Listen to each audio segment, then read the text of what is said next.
Hello, and welcome to the Hypno Travelers on the Magical Psyche Highway podcast. That's right.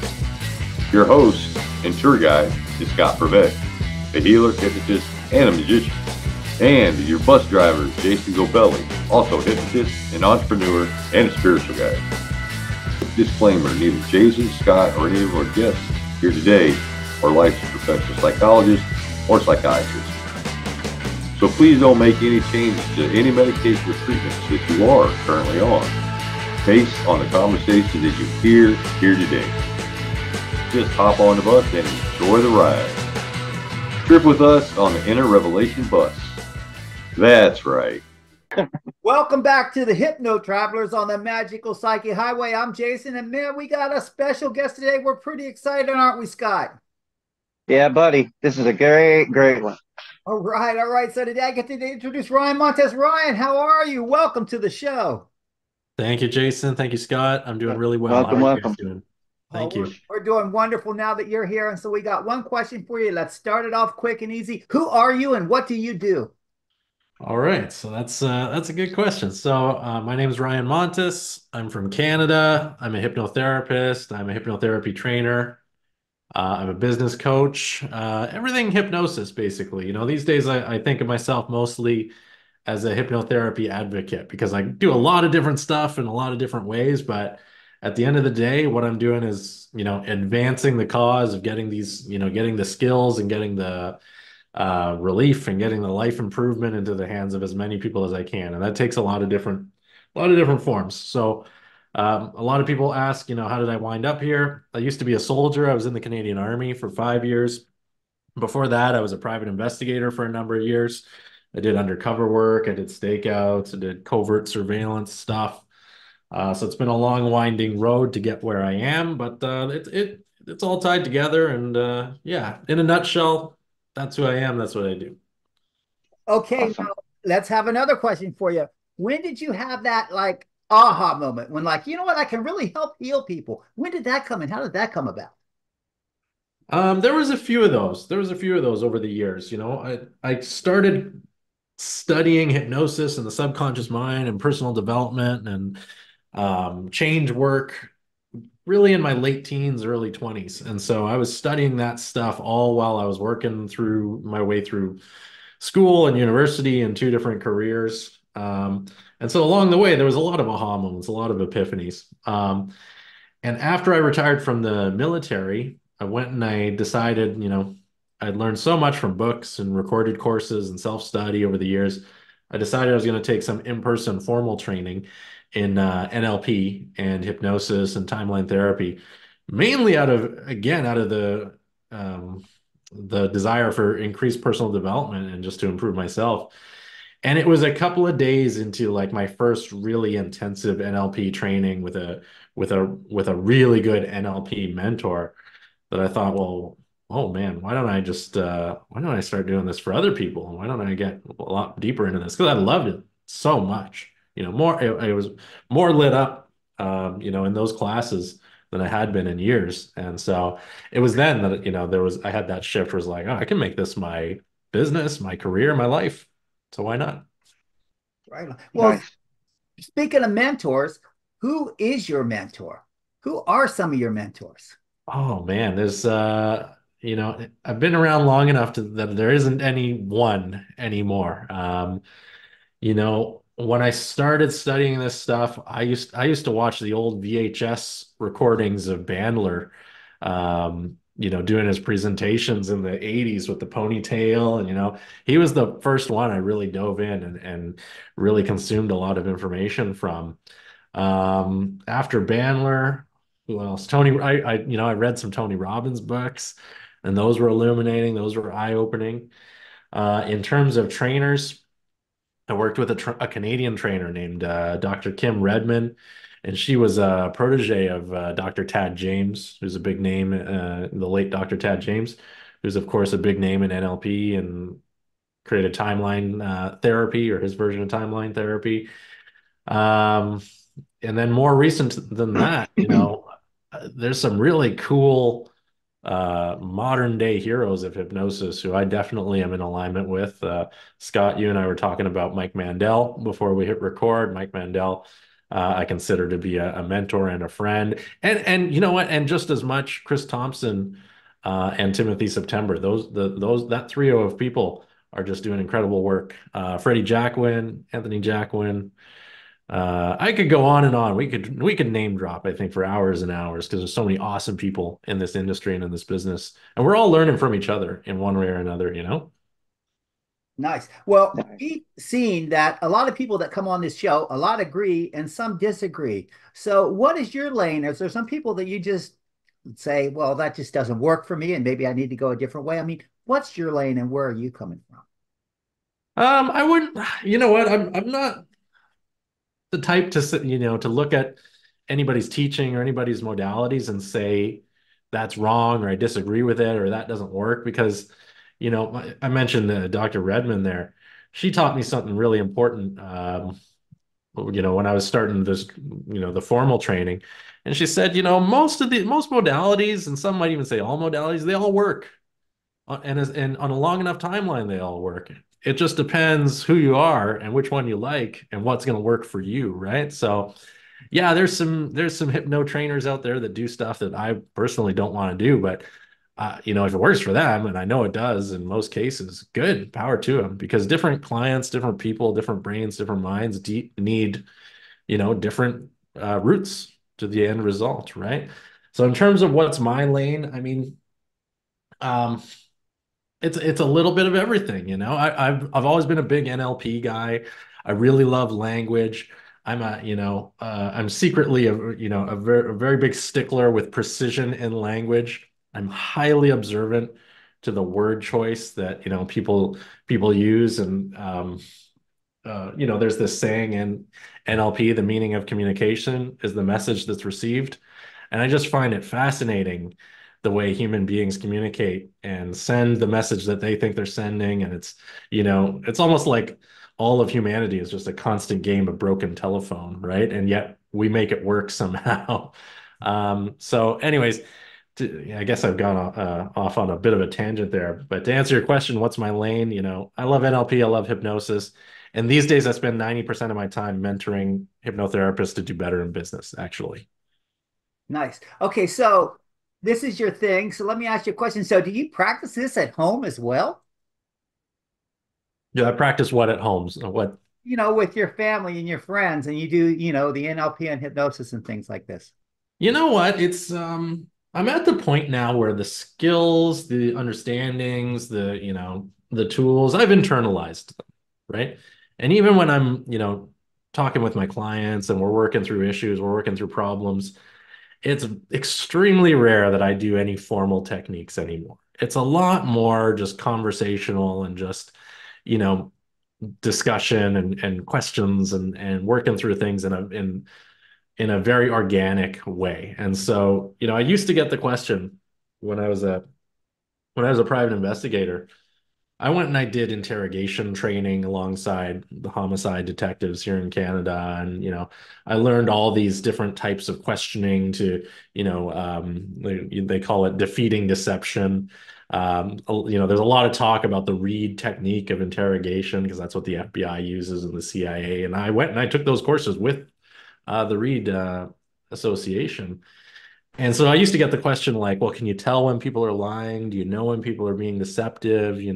Are you doing it to me right now? And the answer is the same. It's one of those things that you just internalize. It just becomes part of the programming. It becomes part of the operating system, right? And so just like, I never turned off the like, do I know if someone's lying? I also most of the time didn't care, right? Because what people have going on in their mind, unless they're asking me for help or they're paying me, it's really none of my business, right? And so at home, when I'm talking to family, when I'm talking to friends, yeah, the programs are still running. The observation of language patterns is still running. The use of language patterns is there, but it's again, it's not a conscious decision. I'm not trying to therapize everybody who's within a 20-foot radius of me. It's just you study this stuff, it becomes part of who you are, right? So I guess the answer to your question, Jason, is yes, I do technically use it at home and abroad. it sounds to me you're always on. I mean, it's just part of you. It's part of you, right? I mean, you guys probably experience the same thing that, once you internalize these understandings and it becomes a communication style, it's not even a choice to have it on or off. It's just who you are, right? Right. And now that we're on your magical psyche highway and we're dealing about who you are, so what do you do to get your peace and to get your healing? And what do you do to help you get centered? Yeah. So, I mean, for me, I go through phases, right? And I've gone through the, meditate every day phase. I've gone through the journal every day phase. I've gone through the, Joseph Murphy law of attraction, visualization, feel from the end phase.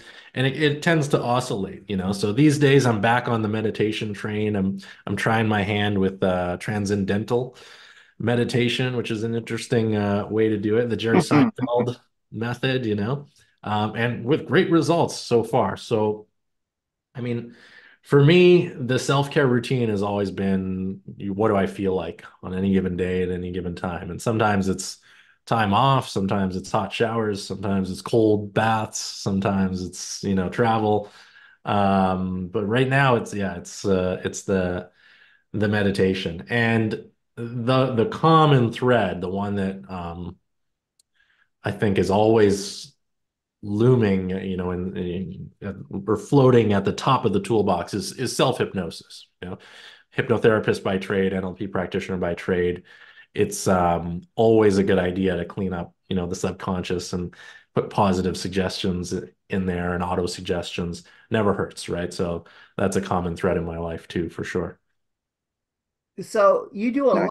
helping other people get to where they need to go, other hypnotists and other, healers. So let me ask you a question. How does it feel when you see one of the people that you're helping become successful? It's pretty cool. It's pretty cool. Very satisfying, very exciting. To get these, it usually comes in the form of, I don't know if it's just me or what, or because of my communication styles, but it usually comes in the form of like a one sentence little text message, you know? And I'll get this communication. It's like, hey, Ryan, by the way, one of my clients just did $250,000 in sales because of this hypno process that I guided them through that you taught me. Thanks. Right. And like, that's huge. Right. I use this example because I got that message just as yesterday or the day before. And last night, I think I was driving home from work and I was like thinking like, how long, a year ago, I made a self-hypnosis recording for a very specific niche. I sent it to a handful of people. I just made it on a whim. Sent it to a handful of people. One of those people took it and listened to it every day for a month, and she reported that it changed her life. Enough so that she became a hypnotherapist, and now she's out there changing people's lives. I was thinking like that took me 20 minutes to record one time. I sent it to a handful of people and forgot about it, and the ultimate result was this, right? It's kind of mind blowing. That's just one. That's just one. When and anybody who kind of spreads this information on a long enough basis, the power of the subconscious mind, how to reprogram it, and how your subconscious programming, influences your results. It's almost an inevitability. You give this information to enough people, you're going to start getting this feedback that like, hey, that thing you told me 6 months ago or a year ago or 18 months ago, not only did it change my life, but now I'm out changing other people's lives. It's really, really cool. Actually, it feels great to answer your question, Jason. Nice, nice. I feel like I'm hogging the show. Scott, do you have anything you want to throw out here? Yeah. So Ryan, you got a lot of things going on. What's next? What are you looking forward to? Yeah, what's next? And um, I get bored really easily, Scott. Let me tell you, I don't tend to run the same programs very many times in a row, right? I let them evolve. I let them change according to my tastes, and I pay attention to what people respond to.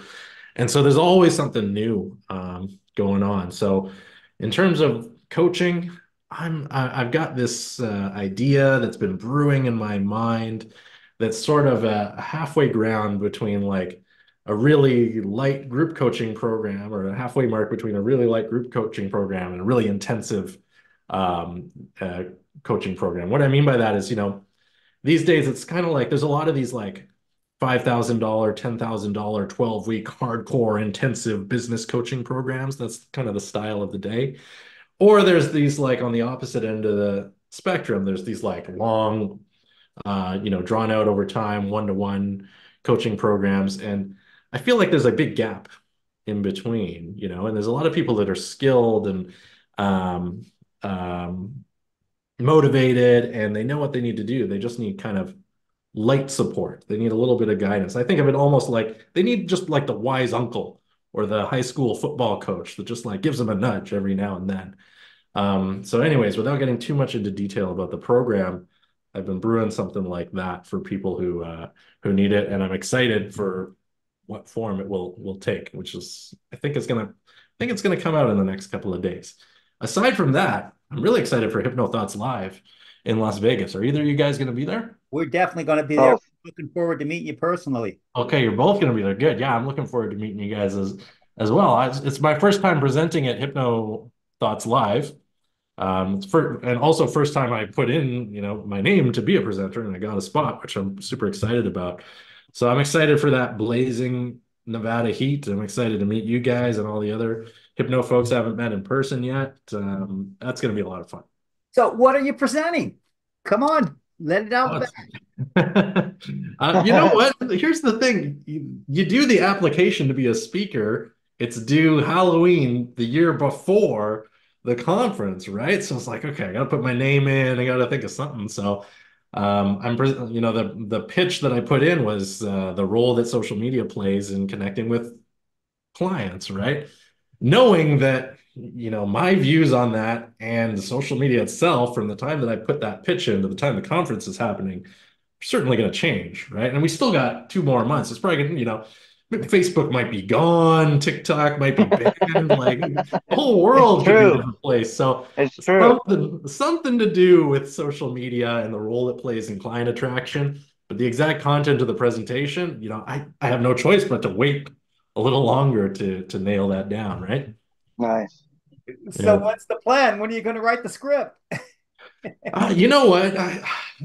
On the plane, probably, or that morning, right when you're drinking your coffee. it might not be until I show up, in the conference room. I'll tell you guys, I've been doing public speaking a lot longer than I've been running this company. I used to be, you guys know Toastmasters, the Toastmasters organization? Yeah. Yeah. So, some years back, I was the vice president of public relations for my Toastmasters chapter. I was the president. I'm a big proponent of front loading effort. I teach all my clients, front load your effort when it comes to really good marketing and the sales become really easy, right? So years ago, I front loaded my effort to get really good at presenting. Well, not to toot my own horn too much, but as good as I could become at presenting and sharing information and teaching. To the point that now I don't spend a ton of time, right? I don't script any of the videos that I make. I don't spend a ton of time doing, slides and stuff like that. I kind of have gotten to the point where, I can turn up and drop some good bombs, drop some good value bombs, and people tend to be happy with that. So, I know you guys joke, but yeah, I might be planning the presentation just on the plane over coffee on the way there. Who can say? Yeah. I see. So you've been in the military. Thanks for your service. You've done the CIA stuff. You've done the Toastmasters. Shit, Ryan, what haven't you done? I don't know. That's a good question. What have I not done? That's kind of a broad question. I have not yet hosted a retreat, actually. And that's something that I've always, the idea has always been circling in my mind of having like a destination retreat and getting together a few good leaders and getting together some really success-oriented people and just all descending on one spot and doing something really cool together and expanding minds and, to use a little bit of a cliche phrase that I don't care for, collapse time. You guys know that? You guys know that expression? Sometimes you get together with the right group of people in the right context, isolated from the world for a couple of days, and you can advance your cause, you can advance your progress, you can advance your plans by like months or years, without even realizing. So I'd like to, that's something I haven't done yet. To answer your question, that might be coming around the bend. Maybe by next year's Cool. thoughts, you can have that one going. Well, if I want to wait a really long time, Jason, I was thinking more, like Tuesday next week, but I could push it back a little bit. Ryan's going to get all his friends together and say, "Hey, everybody, let's go to Cabo." It's Ryan's thoughts weekend. Exactly. Yeah, exactly. And I think, you know what? You guys can correct me if I'm wrong, but there's not like we got a really good community in the hypnotist community with the group that Mike has MMHA has assembled. The Jacquins have a really good community. There's a few of these communities and a lot of people are in all of them, right? Like there's this group of maybe a few hundred or a couple of thousand hypnotists who all just kind of know each other or know people who know each other. We're all of a similar mindset. We all have similar tastes. And we have like Hypno Thoughts once a year. That's the big conference. But there's no like big destination retreat thing that everybody's doing. There's a gap. Maybe now I'm giving away my $1 million idea, but I think this crowd would go for it. I think there's enough people that would jump on an opportunity like that. But hey, I mean, time will tell. Sounds good. And Yeah. speaking of your ideas, we definitely want you to give us how our viewers can contact you, to do, some of the things you do that they can do to, get in touch with you and get in your programs. Yeah, for sure. So the first point of entry with me is always free. And the best way to, get started and get in touch and learn, what I've got to share is two places. Instagram at Ryan Montis NLP. And then I actually have a group on Facebook, which is called Mission and Movement Client Attraction Secrets. And it's all about attracting clients for hypnotherapists on social media. And it's a totally free group. There's hours and hours of content in there, PDFs, trainings, masterclasses, really cool stuff. So if people just search Mission and Movement or Client Attraction Secrets on Facebook, the group should come up, or they could shoot me a message, a DM. I'll be happy to direct them. Lastly, if anybody's interested in looking at a website, which most people are not, but if you are, ryanmontis.com is there to serve you. Nice. So when you deal with these people, I know you said you got a lot of stuff for free, but the good stuff, the real good stuff is when we get into your program. So what's your program all about? So yeah, I mean, you joke that the real good stuff is in the program. I do things a little bit differently, Jason and Scott. I tend to give away the farm as much as I can. I tend to give away, if you go in, you guys are welcome to join the group if you're not in there yet. You'll see I give away my SOPs, I give away my PDFs, I give away my training. I tell people exactly how I do everything I do. I want the information as much as it can be to be free. I want people to be able to get enough information from my social media, from my, lead magnets, et cetera, that they could go and apply it and make money or get the results or help their clients, right? And only if then they need like some direct supervision or some implementation or some accountability, or they have, specific questions about how to fast track their progress. Okay, come and join one of my programs and pay me, right? That model maybe doesn't work for everybody, but like I said earlier, about the importance of front loading effort, right? There's this idea that, one of the ladies that I am working with for, to learn about ads right now, articulated so well. And it's like, you can create your perfect clients.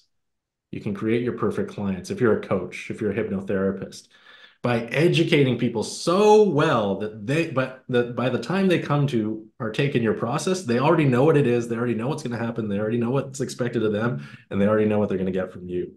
And that's what I aim to do with my free content.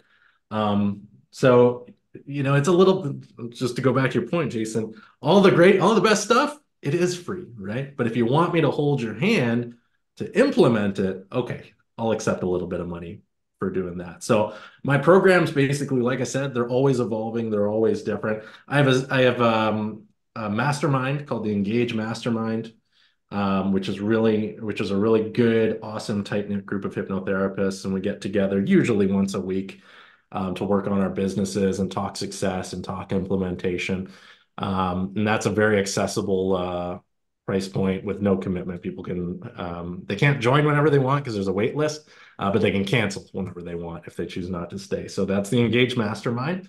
People are interested, just shoot me a DM. I'll give you the details.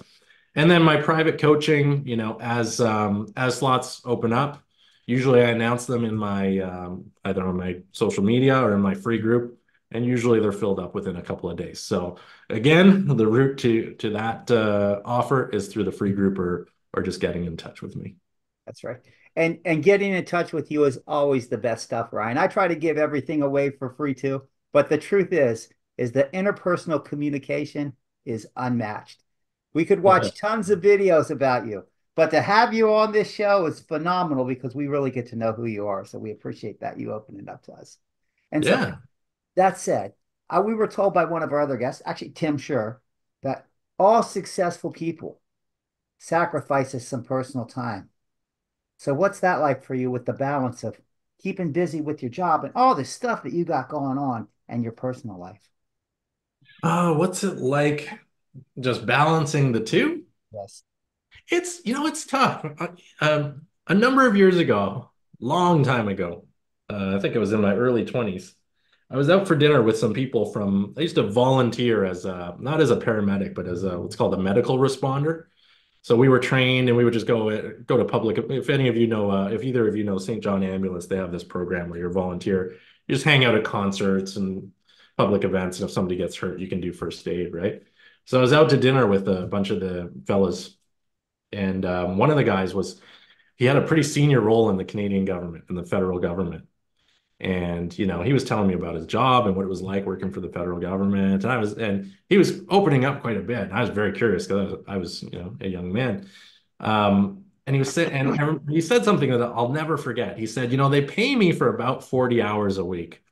But if I factor in all the time I'm thinking about the challenges that I need to overcome when I'm at the office, but I'm, sitting at home, they probably get between 80 and 100 hours worth of value per week out of me. And that always stuck with me because that's exactly what being an entrepreneur is like. I come and I sit in this office. I have an external office away from my home. I'm here Sunday to Thursday, 9 a.m. to 5 p.m.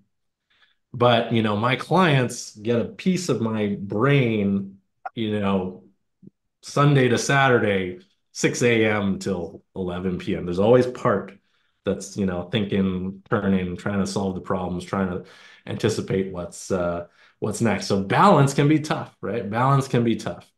But, that's just part. There's the other part that, wants to play with the dogs and hang out with the girlfriend and see the family and mow the lawn and, deal with the squirrel that got trapped in my basement recently that I had to get out. So it does. Long story short, it helps having an office that's out of the house. For me personally, I've done it both ways. I've done working from home, and now I have an external office. And having an external office for me gives me that balance because it's very easy to differentiate work time versus home time, even if there's that one little part that's still always at work. Hope that makes sense. Sure. It makes a lot of sense. Yeah. Although I'm still in my house. Yeah. Like I said, that's me. A lot of people work from home more than ever and thrive. And I'm a little bit jealous. I wish I could, but my productivity, man, let me tell you, it suffers if I try to work from home personally. Can't sit in that one spot. I like to have the change, have variety. Yeah. Yeah. So you Yeah. said that you got your clients and they're going through your head even when you're not at work. You're spending all this time working with them in this. So what do you do to get that escape, that downtime, that Coach Ryan time where you're just by yourself and you're no longer the coach? Yeah. It's there's a couple of things that I really enjoy. Beyond, I'm still like a personal development addict, so I'll listen to audiobooks in my off time and look at all that kind of stuff. But these two kind of habits that have developed in recent years that I really enjoy. One of them is YouTube. And for the longest time, I did not like YouTube. I spent no time on YouTube for many years. But a couple of years ago, I started to realize that you can learn anything about anything on YouTube. If you have some kind of weird niche specific interest, there is probably thousands of people on YouTube like make really well thought out, well produced content, diving into every kind of piece of it. So I usually start my days with a cup of coffee and like YouTube about, I'll look at stuff about military stuff because that's still an interest of mine, law enforcement stuff, all these kind of little videos. And the other thing, and this is a newer development, is these New York Times word games. It started with this one game called Wordle, which you play on your phone. It's like where you can try to guess a word, and there's a new one each day. And then I got into this other game called Connections. And now, I never thought this would happen. Now I'm doing crosswords, the New York Times crossword puzzle. And I hated crossword puzzles when I was a kid. But now I'm doing it like every day and getting like it's almost meditative, right? Because it's you focus in on this puzzle. It can consume your attention for half hour or whatever. I find it relaxing and enjoyable. So I don't know if that's the thrilling, exciting answer you thought you would hear from the like former private detective, but that's how I unwind. That's the answer we need is how you really do. Yeah. And so Ryan, so one more thing. What if you could give some advice, some words of wisdom to our viewers? This is a podcast focused on alternative methods of healing. What words of wisdom can you give our viewers? Um, ooh, one thing, that has been coming onto my radar a lot more lately is the need to slow down to speed up. Again, it's a bit of a cliche. You got to slow down to speed up.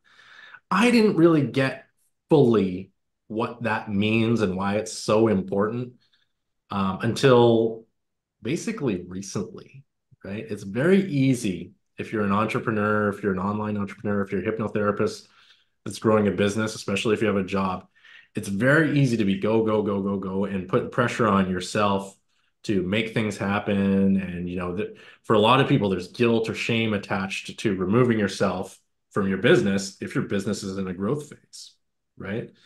And it's just realizing that not only is it essential to do that, is it essential to find balance between exertion and rest and recovery, right? It really is slow down to speed up. You really will do better and go further when you return to your business after a period away or a period of rest or a period of rejuvenation. So, that's why your question, how, Jason, like when you ask me, how do I spend my off time? What do I do to get away from this?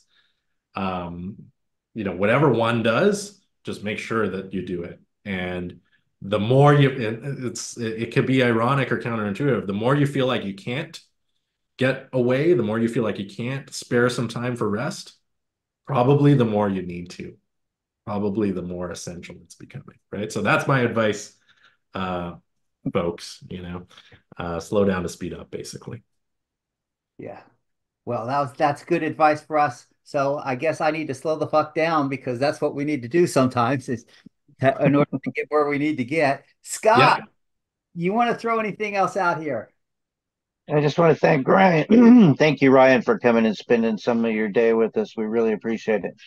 Oh, yeah. Thank you so much, Scott. I really appreciate that. I really appreciate both of you and for inviting me out. And yeah, I've got to go back and listen to the episodes, but I've looked at some of the names of the people you've had on your show here. You've had some A-listers, I must say. So, You're on there. I mean, it's an honor and a privilege to be amongst such accomplished people, including yourselves. So Now we got the great Ryan Montis, so we're set up here, man. How about that? yeah, congratulations. you add to our list. Really appreciate having you on here and appreciate allowing us to travel down your magical psyche highway, Ryan. Thank you for being here and thank you for sharing all those words of wisdom and personal stuff about you. We appreciate that. Thank you. Yeah, you're most welcome, and thank you. Thanks to both of you. Awesome. Awesome. Okay, so I guess that's it then for the day. So I want to thank you guys for attending. Thanks for coming to the Hypno Travelers on the Magical Psychic Highway. If you like this, give us a thumbs up. If you think we're assholes, give us the thumbs down. We don't care. Just come back, like us, share us, send us out there. Send your friends. Tell them, hey, check out these fools. We appreciate you being here. Please follow us. And once again, thanks for coming to the Hypno Travelers on the Magical Psychic Highway. And thanks for allowing us to travel down your magical psychic highway, Ryan. And take care, guys. That's right. Thanks, guys. All the best. What a great trip it was. Wow, what a trip. Thanks for taking that journey with us today. Please like us, share us, and enlighten us with your views of the topics we drove into today. We appreciate you and love reading your comments. Thanks again, and we hope to see you back on the bus next week. That's right.